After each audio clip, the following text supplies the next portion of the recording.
everyone, it's Yvette and welcome back to another project analysis. Today we're going to be talking about Lentor Garden Residences. And as always, we're going to deep dive into the numbers, the pricing, the competition, the developer strategy, and most importantly, whether this project actually makes sense for buyers today. Now, even before we talk about the floor plans or pricing, I think we need to address the biggest concern that almost every buyer has whenever Lentor gets mentioned. And honestly, if you've been following the market over the past few years, you probably already know what that concern is. It's supply. Because let's be honest, when you look at Lentor Estate today, it almost feels like every few months another project is launched. We started with Lentor Modern, Lentor Hills, Hillock Green, Lentora, Lentor Mansion, Lentor Central, and now Lentor Garden Residences. In fact, this is already the 7th residential plot within this estate. So naturally, many buyers look at this map and think, Yvette, there's a lot of supply. Is this getting oversupplied? Am I buying into too much competition? And honestly, I think that's a very fair question. If I were a buyer looking at Lentor for the very first time, this would probably be one of my first concerns as well. Because nobody wants to buy into an area only to realize a few years later that they are comparing with thousands of similar units when they want to sell. But here's where I think many buyers stop their analysis a little too early. Because supply by itself doesn't automatically mean bad investment. The more important question is actually this. When Lentor Garden owners eventually bring their units into the resale market, who exactly are they competing against? And how do you as a buyer today ensure a safe entry and exit strategy? That's the question I want all of you to keep in mind throughout this analysis. Because once we start looking at SSD timelines, the launch sequence, and upcoming land costs within this estate, the picture actually becomes a lot more interesting. Now, let's put some actual numbers behind this discussion. If we look at the past projects, we're talking about Lentor Modern all the way to Lentor Central Residences. Combined together, we are looking at approximately 2,954 units. Now on paper, that's a very huge number, nearly 3,000 units. And if we stop the analysis here, I think most people will immediately conclude that Lentor is oversupplied. But here's where things get interesting. Because on 4th of July 2025, the government revised the seller stamp duty holding period from 3 to 4 years as part of the cooling measures. What that means is that any property purchased after that date now falls under a 4-year SSD holding period. Why is that important? Because Lentor Garden falls under this new 4-year SSD. And so will the future Lentor Central GLS that's likely to be launched sometime around 2027. Now, let's think about this from a timeline perspective. Lentor Central Residences, which is already sold out, is expected to TOP around 2028. By then, many of those buyers will have already cleared their SSD and have the flexibility to sell if they choose to. Lentor Garden Residences, on the other hand, is expected to TOP around 2029 to 2030. And because buyers here fall under the new 4-year SSD, many of these investors will only be able to enter the resale market around 2030 at the earliest. So what does that actually mean? It means by the time that Lentor Garden owners are ready to sell, many of the earlier projects within the estate will already have had their investors exiting over the years. So instead of competing against 6 different projects all at once, the actual resale competition may be much lower than what people imagine today. In fact, if you really think about it, the most significant competitor that Lentor Garden owners may face is likely the future GLS rather than all 6 projects before it. And that's a very different picture from simply saying there's a lot of supply. Because timing matters. Who enters the resale market first matters, and understanding who you are competing against matters. Now, let's move on to what I think is one of the most important sections of this entire analysis, land cost. Because land cost often tells us a lot about the future pricing support. When I evaluate a new launch, one of the first things that I want to understand is how much did the developer pay for this land. Because at the end of the day, land cost forms the foundation of the project's break-even. And when we look at Lentor Garden, something immediately stands out. Kingsford acquired this site at just 920 per square foot per plot ratio. And if you compare that against the rest of the estate, it's actually one of the lower land costs among the new launches. Based on this, the developer has announced an indicative pricing starting from around 2,050 per square foot, with projected average around 2,350 per square foot, which means depending on the stack, the facing, the floor level, the unit type, you may still see some units reaching 2,005 or even 2,006 per square foot. Now, immediately some buyers will ask me, Yvette, if I'm buying at 2,300 or 2,004 per square foot, is that still considered safe? And I think the answer becomes much clearer once we compare it against what we already know about the upcoming Lentor site. Because this future GLS was awarded at 1,278 per square foot per plot ratio. Let that sink in for a moment. That's roughly 40% higher than what Kingsford paid for Lentor Garden. 40%! And that's a massive difference. Now put yourself in the future developer's shoes. If your land cost is already 40% higher than before you even start construction, do you realistically think you'll be launching at the same price as Lentor Gardens? Probably not. Developers still need to take into account construction costs, financing costs, marketing expense, and of course, profit margins. So logically, whatever launches on that future plot will almost certainly need to come in at a higher price point. And this is something I always tell buyers. Don't just compare today's price against yesterday's project. You've also got to compare today's price against tomorrow's competition, because future competition is often what protects your entry price. And when I look at Lentor Garden, this is where I think the project sits in quite an interesting position. On one side, by the time owners can resell, a good portion of earlier investors may already have exited. On the other side, the future project beside them is sitting on a significantly higher land cost. So they potentially benefit from the reduced resale competition while also being supported by future launches that is likely to come in at a higher pricing. And that's actually quite a comfortable position to be in. Now, let's talk about Kingsford. Because beyond location and pricing, I think it's also important for us to understand how the developer behaves. Different developers have different pricing strategies. Some launch aggressively from day one. Others launch attractively first and then progressively increase prices as sales momentum builds. And when I look at Kingsford's recent project, Chuan Park, I think it gives us a pretty interesting clue. If we look at the actual launch day transactions, we can see a pattern emerging.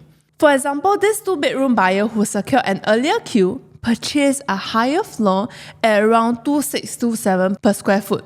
Another buyer who entered later ended up purchasing a lower floor in the same stack at 2,007 per square foot. Despite buying a lower floor, there's an increase of about 2.8% on the same launch day. And we see similar pattern in the 3-bedroom units as well. An earlier buyer purchased at around 2,440 per square foot, and a later buyer purchased a lower floor unit at around 2,498 per square foot. Again, a meaningful increase despite the lower floor.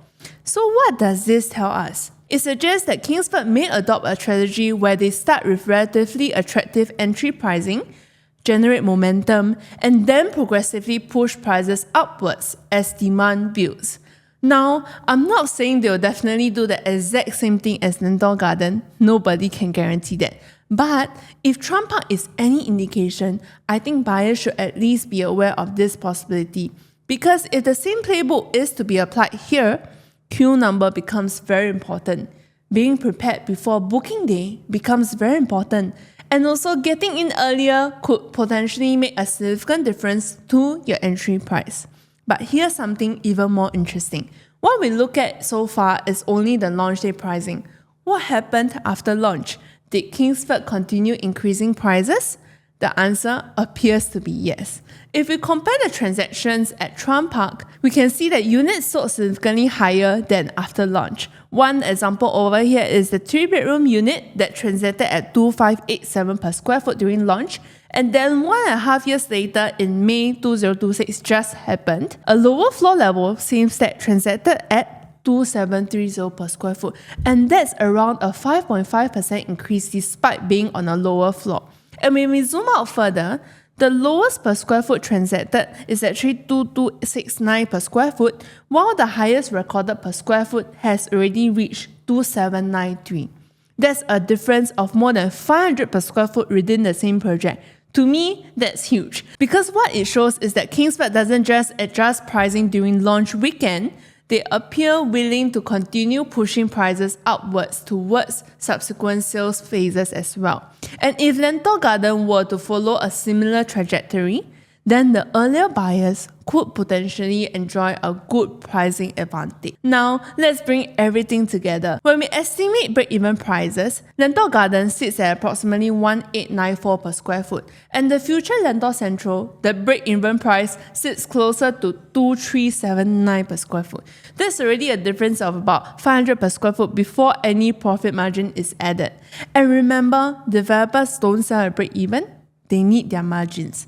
So, let me ask you a question. If you were the future developer of Lentor Central GRS and your break-even is already approaching 2004, how would you price your project? Will you launch at 2004? Definitely not. You will likely be looking at an average somewhere closer to 27, 28, 29 even to make the numbers work. Now, flip the situation around. Imagine you're Kingsford for Lentor Gardens today. You know your future competitor has a much higher break-even. You know you have room to price attractively and that you can increase prices gradually over time, and you still remain cheaper than the next major launch. And that's a very powerful position for the developer to be sitting in. And from a buyer's perspective, that's exactly why I think Lentor Garden deserves a closer look rather than simply dismissing it just because of the supply story. Because sometimes the biggest opportunities come when everyone is focused on one headline and ignores everything that happens underneath. Now, before we jump into the floor plan, I want to spend a little bit time on the project itself, because beyond pricing and land costs, we also need to understand what exactly we are buying into. Lentor Gardens, we already said, is developed by Kingsford, which I think most buyers would already be familiar by now. They've been active in Singapore for quite a number of years and have delivered mega projects such as the Momentum Chuan Park and more recently, One Marina Gardens. Just that in the Lentor estate, this is their first project, as this area is predominantly done by Quoco Land. Personally, when I evaluate a developer, I'm not just looking at whether they are a household name. What I really want to understand is how they position and price their projects. And from what we discussed earlier, I think Kingsford has demonstrated a fairly consistent approach. They tend to launch at relatively attractive entry price and then generate momentum and then progressively increasing prices as sales continue. So from a developer standpoint, I don't think that's the main question buyers should be asking. The bigger question is whether the project itself is positioned well enough within the estate to support future demand. And that's what we're going to look at this next. Look at the project details. Total of 499 units sitting on a 99-year leasehold tenure with expected vacant possession around 2030. In terms of parking provision, there's around 402 car park lots, which works out to be around 80% ratio. Now, some buyers may look at this and immediately ask whether that's sufficient. Personally, I think it depends very much on the location and the target buyer profile. If this were to be a project located in a more car-dependent area, I might have stronger concerns. But here, we're still within walking distance to Lentor MRT on the Thomson East Coast Line. So while it's not a 1-to-1 ratio, I don't think it's something that will significantly affect the attractiveness of this development. In fact, as newer generations become increasingly comfortable relying on public transport, Grab, your MRT, we're seeing car ownership rates becoming slightly less critical than before. Moving on to the location, Lentor Garden sits on the western side of Lentor Hills Estate. Now, obviously, if you're comparing purely based on MRT convenience, this is definitely not going to be something like Lentor Modern, which is directly integrated with the station. But I think most buyers sometimes become overly fixated on being the absolute closest to MRT. The reality is, Lentor Garden is still comfortably within walking distance to Lentor MRT, so your connectivity remains very much intact. What I find more interesting is the environment that is surrounding the project. On one side, you have the future Hilllock Park sitting right beside the development, which means residents will have a large green recreational space practically at their doorstep. On the other side, a large portion of the surrounding neighborhood consists of landed housing. And that's significant because it creates a lower density environment and helps to preserve the overall residential character of the entire area. So while this may not be the project with the strongest MRT advantage in Lentor, I do think it offers a nice balance between connectivity, greenery, and a quieter living environment, which I know many families actually prioritize when choosing a home. Now, looking at the site plan, the development is placed around a generous pool that runs through the heart of the site. With facilities distributed quite evenly throughout the project, we have all the usual facilities that buyers would expect today, including swimming pools, your barbecue pit, your gym, clubhouse, tennis court. But one feature I think young buyers will particularly appreciate is the childcare center located within the development itself. For buyers with young children, having childcare literally downstairs can be a huge convenience and may genuinely improve day-to-day living. Combined with the future Hillock Park directly beside, I think Kingsford has clearly designed this project with families and owner-occupiers in mind rather than purely targeting the investors. Now, let's look at the unit mix because I think that's also another important consideration. Roughly half of the project consists of 2-bedroom units, while the other half consists of larger family-oriented configurations such as a 3 and a 4-bedroom, and also we have 3 strata landed housings. Do take note that there are no 1-bedroom units within this development. Then after that, we do need to take note of the project launch dates, which is the preview period will be from 4th July all the way to 14th, with the booking date on 18th July. So do take note of the dates and book your show flat appointments with me beforehand.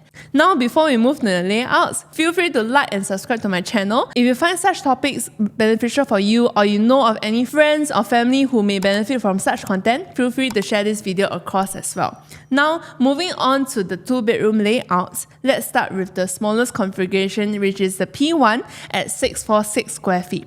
This follows the classic dumbbell layout that we have seen across many new launches in the recent years. And the reason developers continue to use this layout is actually quite simple. It works. By positioning the bedrooms on opposite sides, you minimize wasted corridor space and you also create better privacy between the occupants. For P1 specifically, buyers looking at Stack 24 will enjoy the park-facing orientation, which I think is one of the strongest selling points in Lentor Gardens. And also to note that the kitchen is an open galley concept. Moving up slightly, we do have P2 at 678 square feet. While the increase in size may not seem much on paper, I think the improvements are actually quite good. First, you have a small study corner, and also the kitchen is more tucked into the corner, creating slightly better separation between the spaces. Between P1 and P2, I would probably lean towards P2 because of the added flexibility that the study area provides as well as the tucked-in kitchen. Then we move on to P3 and P4, both of which 678 square feet and pool facing. I think the differences become much more subtle. The overall layout remains very similar, and honestly, if you've seen one of these layouts, you already probably have a good sense of what to expect from the other.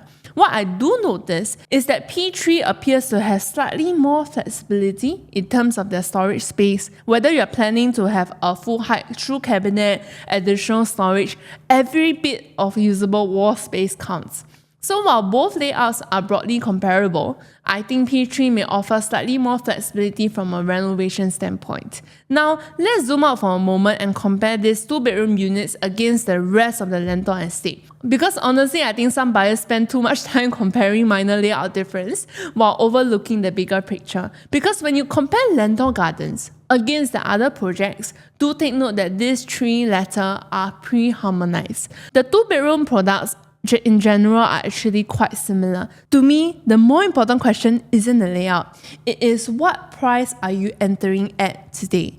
Because at the end of the day, future gains are driven far more by entry price rather than a slightly different layout. And when we already know that buyers have already accepted price points of upwards to 1.76 million for the 2-bedroom units in neighbouring projects, I do think that creates a useful benchmark. If you are able to enter Lentor Garden somewhere around 22 to 23 per square foot range, personally, I think that's quite a comfortable position to be in relative to the broader estate. One of my preferred 2-bedroom layouts will actually be the 2-bedroom premium with household shelter at 689 square feet. The reason is very simple. Storage. One of the biggest challenge in compact units is always finding enough storage space for real life. Your luggage, your cleaning equipment, and all the miscellaneous items that accumulate over time need somewhere to go, right? And a study note is useful, but it doesn't solve the storage problem. A proper household shelter does. And whether you're planning to live in this unit yourself or is for your future buyer, I think it's one of the practical features that become increasingly valuable the longer you stay there. Finally, we talk about the 2-bedroom plus study layouts. The S1, S2, and S6 configurations come in at 732 square feet. And the biggest difference is, of course, the proper study area that you have over here. Unlike the earlier study nooks, this is a usable space that can adapt to changing lifestyle needs. Whether you're working from home, creating a study space for your children, accommodating a helper, the flexibility is extremely useful, and this often becomes more valuable as families grow and needs change. The best floor plans aren't necessarily the ones that look the nicest on paper or the cheapest. They are often the ones that continue working well 5 or 10 years later, which is one of the reasons why I think these 2-bedroom plus study layouts will likely appeal stronger to owner-occupiers. Then continuing with 2-bedroom plus study at S3, 4, and 5 at 732 square feet. At first glance, these layouts may look quite similar to the earlier layouts, but there are a few subtle differences that I think is worth highlighting. The first thing is how the dining area has been placed. So instead of earlier, right, you have your dining in the middle of your walkway, you do have this one nicely tucked in this corner, giving you a proper separation of space. This may not sound like a lot or like a big deal when you're looking at a floor plan, but it actually contributes quite a lot to the overall living experience. And another thing I like about these layouts is that they are pool facing, which means you'll be looking out towards the facilities rather than the neighboring blocks. Between S3 and S4, the differences are relatively minor. So for me, it would largely come down to stack selection, facing, and also pricing. Overall, I think these are strong layouts for buyers who want a little more flexibility without stretching all the way to a 3-bedroom unit. Again, we take into comparison with the other developments. Size-wise, there's not a lot of difference. Again, the latter ones, Lentor Modern and Lentor Hills, are pre-harmonized. And also all of these are already fully sold. But it's also important to know the price point that has already been transacted in this area, such as Lentor Central, Lentor Modern, Lentor Hills. All these have already transacted upwards of 1.6 over million, and that price point has already been accepted in today's market. Now, let's move on to the 3-bedroom category, because I think this is where a significant portion of buyers will focus their attention on. Starting with the 3-bedroom compact, the C1 layout comes in at 872 square feet and is pool facing. One thing I immediately appreciate about this layout is the small foyer at the entrance area. This feature often goes unnoticed, but it creates a layer of privacy because visitors walking by aren't able to look directly into your living room the moment the front door opens. Another feature I like is the enclosed kitchen that we have. For family-sized units, I personally feel an enclosed kitchen is still the more practical option because it helps to ventilate the place when cooking, and also the bedrooms themselves are all reasonably sized. And importantly, you get your windows in your kitchen as well in your bathrooms over here, which is always something I pay attention to. Natural ventilation may not seem important during a showroom visit because you don't actually see or feel the air, but it's one of those things that you'll appreciate every day when actually living in the unit. So the C2S layout at 936 square feet essentially builds upon the strengths of the C1 while introducing an additional study room. I think this can be incredibly useful over here because it can function as a home office, a helper's room, or even additional storage. Again, the enclosed kitchen remains, the privacy foyer remains, and also the windows in your kitchen and your bathrooms also there. Your window in the kitchen here is bigger for sure compared to the previous one. I think this is a very versatile family-oriented layout that will appeal to a broad range of buyers. When I compare these 3-bedroom layouts, right, against the rest of the Lentor projects, one thing becomes quite clear. Layout-wise, there isn't a dramatic difference between what Lentor Garden is offering versus what buyers have already purchased in the neighboring developments. The more important story is actually the pricing. If Lentor Garden is able to offer these 3-bedroom units in the rough range of 1.9 to 2 million range, I think that's going to attract a lot of attention. Why?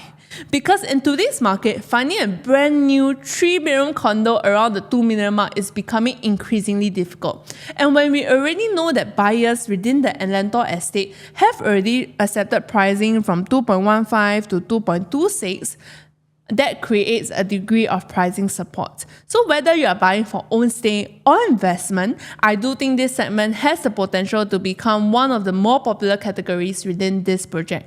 Moving into the 3-bedroom premium plus study category, we have P1S and P2S layouts at 969 square feet. These units introduce features such as a dry kitchen as well as a household shelter, which are certainly useful additions. However, if I'm being completely honest, this is probably not my favorite 3-bedroom configuration within the project. The reason is simple. When buyers hear a 3-bedroom premium, they often expect a more complete suite such as a yard and WC, which you don't have here. Another thing I want to highlight is that the kitchen, as well as the bathrooms, rely on mechanical ventilation rather than natural windows, which personally isn't my preferred setup. Now, that doesn't automatically make these layouts bad. There will still be buyers who prioritize efficiency and functionality over natural ventilation. But it's definitely something I would flag because not everyone notices these details, especially during their first viewing. Personally, if I were to be choosing the 3-bedroom premium category, I would probably focus more on the P3 and P4 layouts at 1,001 square feet. This feels much closer to what most buyers expect from a true 3-bedroom premium. You get the household shelter, your yard and WC that many HDB upgraders are already familiar with. And more importantly, you also get windows in both your kitchen and bathrooms. To me, that's a meaningful improvement in terms of day-to-day living. The layout feels practical, familiar, and functional. In fact, I think many HDB upgraders viewing these layouts will immediately feel comfortable because this arrangement is almost similar to the HDB flat that they are in, just within a private condo setting. From a lifestyle perspective, this would likely rank higher on my shortlist compared to the earlier premium study layouts. Next, we move on to the P5 and P6 over here. They are 1012 and 1001 square feet respectively. The differences are relatively marginal and largely come down to the stack placement and orientation. Functionally, you are getting very similar offerings. So for buyers considering these units, I don't think the decision should be driven solely by the floor plan differences. Instead, I will focus heavily more on the other factors such as your facing, your floor level, stack position, and of course pricing in terms of your ballot queue and whatever that's available to you. If the preferred stack within P3 and P4 isn't available, then P5 and P6 become very reasonable alternatives. Now, let's move on to the 4-bedroom category, starting with the 4-bedroom compact at 1184 square feet. I think these are actually very practical products. The main difference between C1 and C2 is just the presence of the additional foyer, and naturally that privacy space has to come from somewhere. So likely that could mean that the living and the dining could be slightly more compact. But honestly, I don't think either option is objectively better. It simply comes down to personal preference, and compared to the 3-bedroom units, the biggest upgrades here is obviously the additional 4th bedroom as well as the larger master bedroom. So for families with multiple children, multi-generational household, or simply those that require additional space, I think these layouts make a lot of sense. And given this size, it makes the quantum much more palatable compared to 1,003, 1,004 square feet units, which can be additional 200 to 400k jump. Moving on to the 4-bedroom premium layouts, the P1 comes in at 1,356 square feet, P2 slightly smaller, 1,346 square feet. Honestly, the slight difference of 10 square feet, you won't really feel the difference. It may come from the foyer area, I'm guessing. But what immediately stands out is the landscape living and dining area. Compared to the compact series, these spaces feels noticeably more open and expensive. The master bedroom also enjoys this walk-in wardrobe that we have, while one of the secondary bedrooms functions as a junior master over here with its own ensuite bathroom. For multi-generational families or even bigger families, this is a very attractive feature. In terms of ventilation, the layouts perform quite well overall, with the windows and kitchen and most bathrooms, with the only exception that the bathroom here is in the middle of the house with no window. If I were to be looking for the most complete and livable product within Lentor Garden, this 4-bedroom premium units would probably be at the top of my list. Then when we compare these 4-bedroom units against the neighbouring Lentor projects, I don't think the story is really about the floor plans anymore. Most of the competing developments have already sold out on their larger units, and buyers have already demonstrated willingness to pay relatively high quantums for such units in this estate. What becomes more important is understanding the likely behaviour of these owners in the future. Unlike 2-bedroom units, which tend to attract a larger investor pool, 4-bedroom units are typically purchased for genuine own stay, and because of that, the turnover rates tend to be lower. People don't usually buy a 4-bedroom family home and sell it a few years later unless there's a significant lifestyle change. So from a future competition perspective, I would actually expect fewer 4-bedroom to re-enter the resale market compared to the smaller unit types. And when the supply is lesser than the demand, that's when you can command a higher price premium as well in the future resale market. Lastly, we do have the 3 strata terrace houses within the development. I'm not going to spend too much time covering them in today's analysis because they are a very niche product and appeal to a much smaller buyer pool. Though one thing to highlight is that these are the only strata landed in the 7 plots here. So let's wrap everything up. When I look at Lentor Garden Residences as a whole, I don't think the key question is whether Lentor has supply. We already know that it has supply. The more important question is whether the project is entering at the right price relative to the future competition. And when I consider the lower land cost, the future GLS site sitting on a significantly higher land cost, the timeline separation between the projects, and also Kingsford historical pricing strategy, I do think Lentor Garden positions itself quite well in this estate. Is it going to be the cheapest project ever launched in Lentor? No, but that's not really the benchmark buyers should be using. The benchmark should be whether today's entry price still makes sense relative to what future buyers may have to pay next time. As always, whether this project is suitable for you depends on your objectives, your budget, and ultimately the specific unit you are selecting. A good project can still become a poor purchase if you choose the wrong stack or enter at a wrong price. So if you are considering Lentor Garden, or you like my personal shortlist and analysis, or if you simply want to discuss whether this fits your upgrading journey, feel free to reach out to me directly. I'll be more than happy to walk through the numbers together. So thank you for watching, and I'll see you at the next project analysis.